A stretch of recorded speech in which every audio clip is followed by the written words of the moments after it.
Lawmakers have been reacting to the intelligence briefing given by top Trump administration officials on the United States' actions with Iran. CBS News political correspondent Ed O'Keefe is on Capitol Hill and has been listening to the senators speak.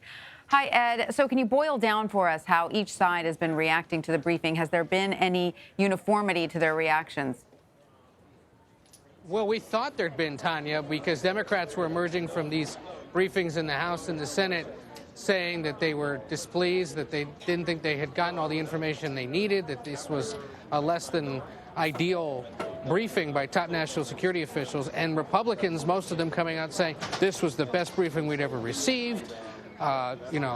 Totally understandable why the Trump administration decided to do what it did until just a few moments ago when Republican Senators Mike Lee and Rand Paul of Utah and Kentucky, two who are consistently concerned about the separation of powers between the executive and legislative branches, especially on matters of war, came out here and called this briefing, in the words of Mike Lee, insulting, the worst briefing he'd ever received from a military official in his 9 years on Capitol Hill, and said it was so bad he is now compelled to support a Democratic proposal for a new War Powers Act that's been introduced by Senator Tim Kaine of Virginia, as long as it's slightly amended. And they welcomed the debate on war powers and whether or not there needs to be a new authorized use of military force resolution passed by Congress that the House is actually going to start tomorrow when they vote on a Democratic-backed plan. So, again, we thought that this had been sort of a partisan exercise where Democrats were just unhappy because they didn't necessarily get to ask as many questions as they wanted.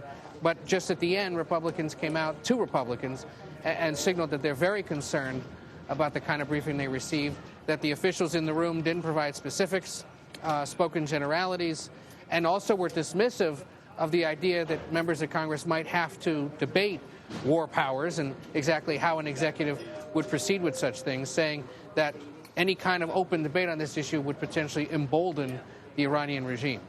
That's strong language on the part of Senator Lee, the worst military briefing he'd ever heard. Wow, I mean, do you expect the administration to respond to that? Well, both of them, Rand Paul and Mike Lee, said they'd like to speak with the president about this directly, and they have a line into him because he is known to speak pretty frequently with Republican senators. I'll tell you, though, Lee, been here for about a decade, one of the more even-keeled and certainly conservative members of the Senate, but I'd never seen him that upset before.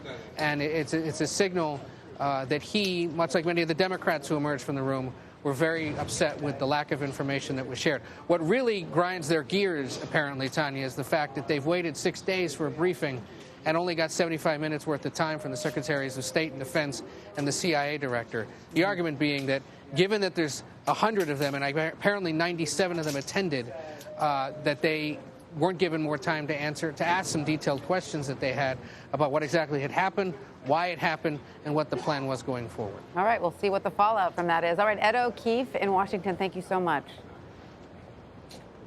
Take care.